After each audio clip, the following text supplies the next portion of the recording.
সারি সময় আপনি দোয়াটি পাঠ করুন, সাথে সাথে মনের আশা আকাঙ্ক্ষা পূরণ হয়ে যাবে। তো প্রিয় ভাই বোনেরা, রাত্রে যখন গভীর সারি খেতে উঠবেন শেষ রাতে, এর পূর্বে আপনি তাহাজ্জুদের নামাজ আদায় করবেন।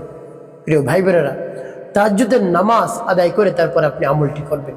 সেই তাহাজ্জুদের সময় আল্লাহ রাব্বুল আলামিন বান্দাদেরকে ডাকতে থাকেন, কার কি সমস্যা রয়েছে আমার কাছে বলো। তো প্রিয় ভাই বোনেরা, সেই ডাকের সাথে আপনার ডাক যদি মিলে যায়, আপনি যদি সেই ডাকের সাড়া দিতে পারেন, অবশ্যই আল্লাহ রাব্বুল আলামিন সাথে সাথে আপনার মনের আশা আকাঙ্ক্ষা বাসনা কামনা পূরণ করে দিবেন।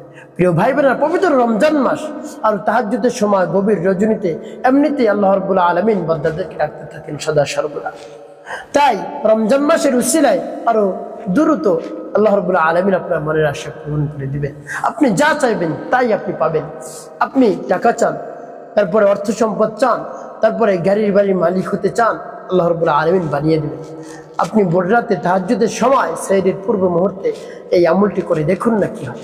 প্রিয় ভাই বোনেরা, আপনার সন্তান অবাধ্য, ভালোবাসার মানুষ কাছে নেই, তারপরে স্বামী স্ত্রীর মধ্যে দ্বন্দ্ব, স্বামী চলে গিয়েছে, স্ত্রী চলে গিয়েছে, কোনভাবেই একেবারে মিল মোহাব্বত নেই, ভালোবাসা নেই, তাদের সাথে যোগাযোগ নেই, আল্লাহ রাব্বুল আলামিন সব সমস্যা সমাধান করে দেবেন যদি বিশ্বাস নিয়ে আমলটি আপনি করতে পারেন। প্রিয় ভাই বোনেরা, তাই তাহাজ্জুদের নামাজ আদায় করে আমলটি করবেন। এখন বলতে পারেন হুজুর, তাহাজ্জুদের নামাজ আবার কেমন করে আদায় করে, সেটা তো পারি না। আমি আপনাদেরকে বলে দিচ্ছি, আপনি ঘুম থেকে জাগ্রত হয়ে তারপরে উত্তম রূপে পবিত্রতা অর্জন করবেন। তারপরে কিবলামুখী হয়ে আপনি মুসাল্লার উপর দাঁড়াবেন। তারপরে তাহাজ্জুদের নামাজের নিয়ত কেমন করে করবেন? আপনি নিয়ত করবেন, হ্যাঁ আল্লাহ, আপনার সন্তুষ্টির উদ্দেশ্যে কিবলামুখী হয়ে 2 রাকাত তাহাজ্জুদের নামাজ আদায় করতেছি, আপনি আমার নামাজকে কবুল করুন। এভাবে বলে আপনি নামাজ শুরু করে দিবেন। তারপরে নামাজের মধ্যে কোন সূরা আপনি পাঠ করবেন? আপনি যে কোনো সূরা পাঠ করতে পারেন, যে সূরা আপনার কাছে সহজ হয়, সহিশুদ্ধ করে আপনি পারেন, সেই সূরা দিয়ে আপনি নামাজ আদায় করবেন। সূরা ফাতিহা, তার সাথে একটি সূরাও যদি পারেন, সেই একটি সূরা দিয়ে আপনি আদায় করবেন।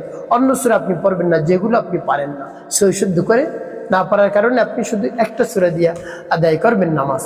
সূরা ফাতিহা এবং তার সাথে একটি সূরা দিয়ে নামাজ আদায় করবেন। কত রাকাত নামাজ আদায় করবেন তাহাজ্জুদে? ভাবে 2 রাকাত করে নিয়ত করবেন। 4 রাকাত, 6 রাকাত, 8 রাকাত, 12 রাকাত, সর্বনিম্ন আপনি 4 রাকাত আদায় করতে পারেন। সর্বোচ্চ আপনার যত রাকাত মন চায় আদায় করুন, 12 রাকাত, 16 রাকাত, 20 রাকাত, কোনো সমস্যা নেই। এভাবে আদায় করে তারপর আপনি নামাজের মুসল্লায় বসে যাবেন। ওই স্থানে বসেই সেই দোয়াটি পাঠ করবেন। দোয়াটি পাঠ করার শুরুতে আপনাকে কি করতে হবে? আপনার মনকে স্থির করবেন, চক্ষু দুটো বন্ধ করে দিবেন। তারপরে আপনি আমলের দিকে মনোযোগ দিবেন, যে আমলের জন্য আপনি যে সমস্যার জন্য আপনি আমলটি করতেছেন। তারপরে আপনার জীবনের গুনার কথা স্মরণ করে ক্ষমা প্রার্থনা করবেন, আল্লাহ আমার জীবনের সমস্ত গুনাহ খাতা গুনাহ আপনি মাফ করে দিন। জীবনে যত ধরনের অন্যায় অপরাধ করেছি, দিনে রাতে প্রকাশ্যে গোপনে সব ধরনের অন্যায় অপরাধ আপনি নিজ গুণে ক্ষমা করে দিয়ে আমার অন্তরকে পাক এবং পবিত্র বানিয়ে দিন।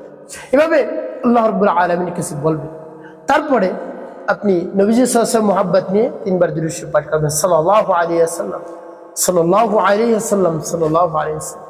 এভাবে যখন ইস্তেগফার এবং দুরূদ শরীফ পাঠ করা হয়ে যাবে, তারপরে আপনি কি করবেন? তারপর আপনি সেই দোয়াটি পাঠ করবেন। দোয়াটি যখন পাঠ করবেন, আল্লাহ রাব্বুল আলামিনের কাছে বলবেন মনে মনে, আল্লাহ আমি তো আপনার শরণাপন্ন হয়েছি এই গভীর রজনীতে, আপনার সেই দরবারে আমি, আল্লাহ এই গভীর রজনীতে আমি আপনার কুদরতি কদমে সিজদা দিয়েছি, তারপরে এই আমলটি করতে বসেছি, আমার আমলটি এবং সময়কে কবুল করুন।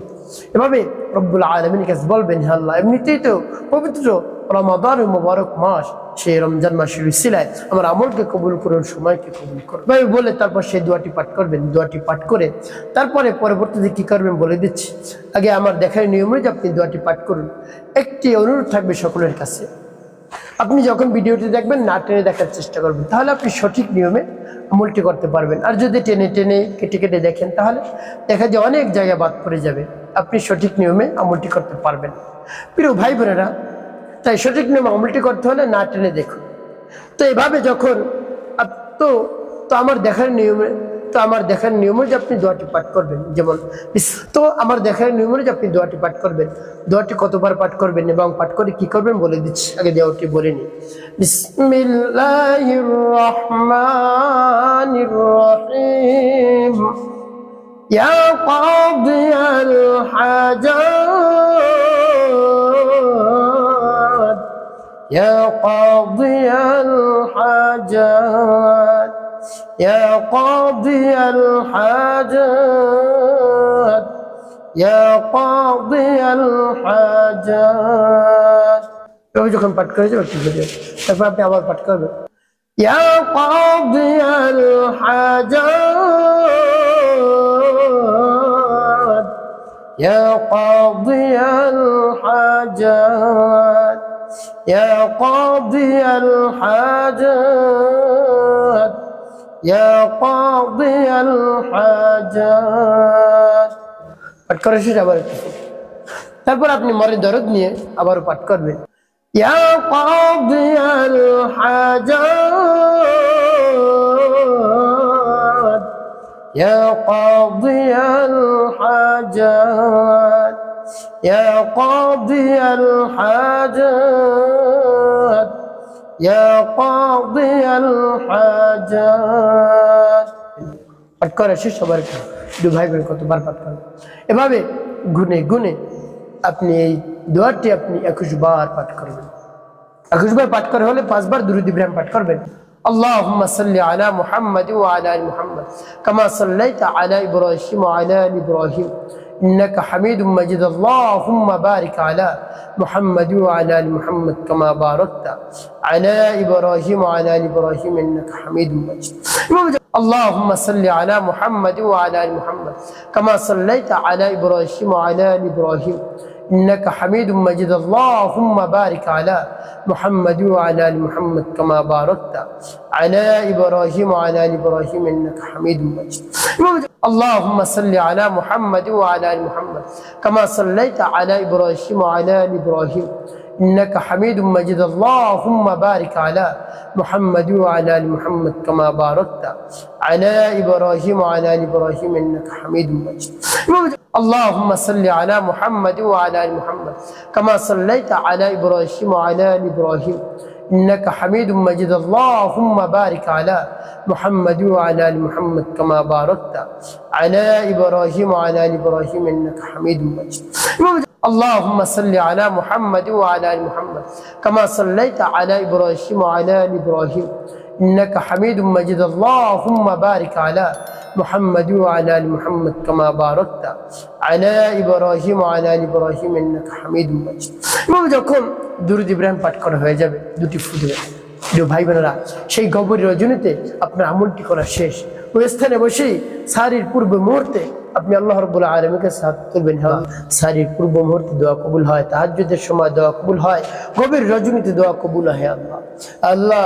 আপনার সেই দরবার হাত উত্তোলন করেছি আল্লাহ আপনি হলেন আমাদের খালিক আমাদের মালিক আমাদের হায়াত দাতা জীবন দাতা রিজিক দাতা সব কিছু আপনি দিয়ে থাকেন আল্লাহ আপনি হলেন মালিকের মালিক বাদশাহের বাদশাহ আমিরের আমির হে আল্লাহ এই পবিত্র রমাদান মুবারকের মধ্যে আমার মনের আশা পূরণ করে আল্লাহ স্বামী স্ত্রীর মধ্যে মিল নেই মোহাব্বত নেই ভালোবাসা নেই স্বামীকে কাছে এনে দিন স্ত্রীকে কাছে এনে দিন আমাদের উভয়ের মধ্যে ভালোবাসার সৃষ্টি করে দিন ভালোবাসার মানুষ কাছে নেই কাছে এনে সংসারে অশান্তি দ্বন্দ্ব মনোমালিন্য লেগেই থাকে সন্তান কথা শুনে না সন্তানকে বাধ্য করে দিন অর্থ সম্পদ নেই আল্লাহ চাকরি চলে গিয়েছে চাকরির ব্যবস্থা করে দিন এভাবে মন খুলে প্রাণ বলে যদি রব্বুল আলামিনের কাছে বলতে পারেন আল্লাহ আমি কঠিন রোগে আক্রান্ত হয়ে পড়েছি রোগ দূর হচ্ছে না অনেক ঔষধ সেবন করছি কাজ হচ্ছে না অনেক চেষ্টা সাধনা করছি কাজ হচ্ছে না আল্লাহ আল্লাহ আপনার শরণাপন্ন হয়েছি এই রমজান মাসের উসিলায় আমার কঠিন রোগ আপনি দূর করে দিন আরো যত ধরনের সমস্যা রয়েছে সব সমস্যা আপনি সমাধান করে দিন আল্লাহ